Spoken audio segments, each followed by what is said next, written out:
તો આ તરફ અમદાવાદમાં બીઆરટીએસ બસ બેકાબુ બની 5 લોકોને ઘાયલ કર્યા છે। રખિયાલના બડિયા કાકા ચોર રસ્તા પાસે બનાવ બન્યો। ડ્રાઈવરે કાબુ ગુમાવતા બીઆરટીએસ ડિવાઈડર પર ચડી ગઈ। સામેથી આવતી રિક્ષાને અડફેટે લીધી। 5 ઘાયલ થયા છે। અકસ્માતમાં ઘાયલ લોકોને હોસ્પિટલ ખસેડાયા। તો રિક્ષાને ટક્કર મારીને 5 લોકોને ઘાયલ કર્યા। બીઆરટીએસ બસ કે જે બેફામ બની રોડ પર બેકાબુ બનેલી આ બીઆરટીએસ બસે અકસ્માત સર્જ્યો, જેમાં એક રિક્ષાને ટક્કર લાગી, જેના કારણે 5 લોકો ઘાયલ થયા। તમામને સારવાર હેઠળ ખસેડવામાં આવ્યા। ગત મોડી રાત્રે આ ઘટના બની, જેના દ્રશ્યો પણ સામે આવ્યા છે।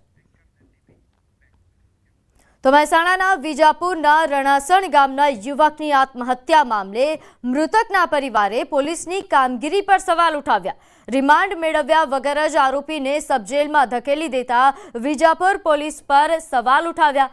એજન્ટ ₹29 લાખ લઈને વિદેશ નહીં મોકલતા યુવકે જીવન ટૂંકાવ્યું હતું। પરિવારનું કહેવું છે કે આરોપીના રિમાન્ડ લેવાય તો મૃતક પાસેથી લીધેલા 29 લાખની રિકવરી થઈ શકે તેમ છે।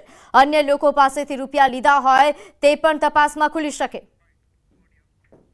આજે તો મેં મારો ભાઈ ગુમાવ્યો છે, એને તો સુસાઇડ કર્યું છે અને સ્પષ્ટ લખ્યું છે કે કોના કારણે સુસાઇડ કર્યું છે, તો એને રિમાન્ડ પર લેવો જ જોઈએ।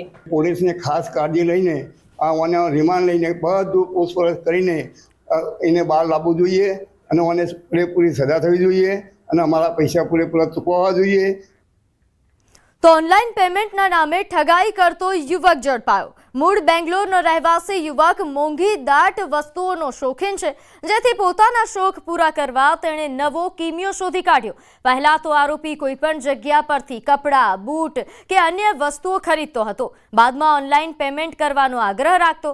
ઓનલાઈન પેમેન્ટ માટે પોતાના બેંક એકાઉન્ટમાં રૂપિયા ન હોવા છતાં તે બારકોડ સ્કેન કરતો અને ટ્રાન્ઝેક્શન કેન્સલ થાય તેનો સ્ક્રીનશોટ એડિટ કરીને વેપારીને બતાવી પેમેન્ટ કરી દીધાનો વિશ્વાસ અપાવતો।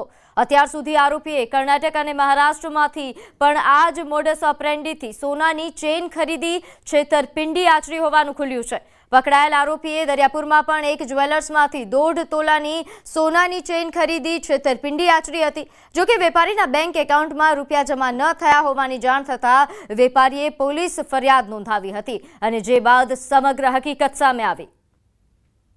દુકાનદારને બતાવેલ કે પેમેન્ટ થઈ ગયું છે। સ્ક્રીનશોટમાં એ એવી રીતે એડિટ કરતો કે જે એના અકાઉન્ટમાં પૈસા ન હતા, જે બાબતનું ટ્રાન્ઝેક્શન ફેલ્ડનો જે નીચે મેસેજ આવે એ મેસેજ ક્રોપ કરી અને પેમેન્ટ થઈ ગયું છે એ પ્રકારનો સ્ક્રીનશોટ એ દુકાનદારને બતાવતો અને જે આધારે દુકાનદારને એમ થતું કે હા પેમેન્ટ થઈ ગયું છે, એટલે એના આધારે એમણે એને સોનાની ચેન આપી દીધી। પરંતુ ખાતામાં આ પૈસા જમા ન થતાં જે બાબતે દરિયાપુર પોલીસ સ્ટેશનમાં એમને ફરિયાદ નોંધાવેલ હતી।